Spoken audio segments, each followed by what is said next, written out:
Konti na lang guys, ang ganda!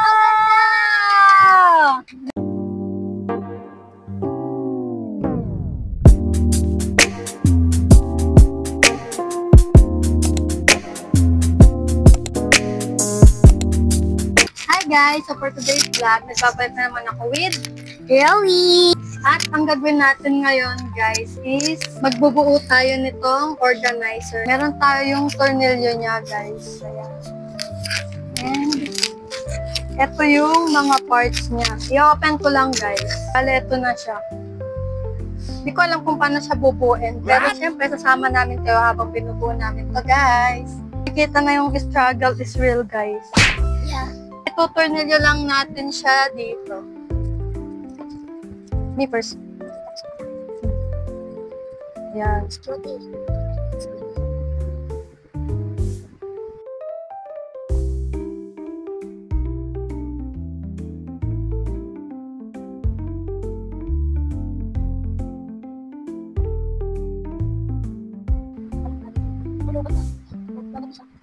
Yan siya. Unahin natin kung idugtong guys kasi feeling ko mahirapan tayo pag di natin siya dinugtong. Yan, mukbang. Depende. Malay mo naman. Pag naging successful ang pag-vlog natin guys, mukbang na makikita nyo dito.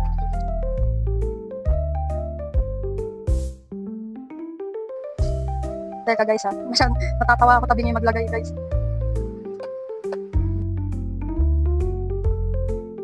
Pwede sa TikTok. Baka mag-swatches na rin tayo dito guys.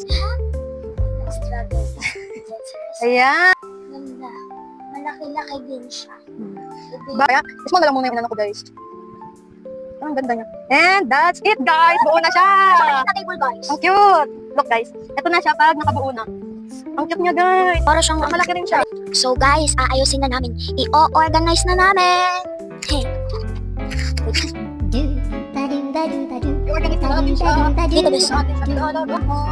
Face mask. Iba-iba. And nandun tayong pang-decorate ng room. And butterfly yung dinidikit sa pader. And eto, nice clips. Yeah.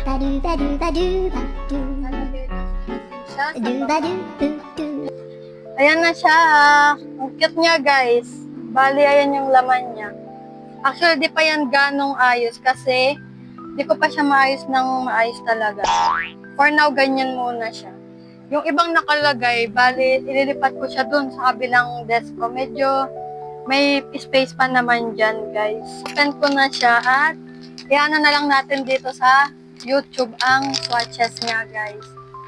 As you can see, guys, nakita naman yung difference nilang lima, yung mga kulay nila, guys. And, mat yung pagka-finish niya. Ang cute ng mga shades.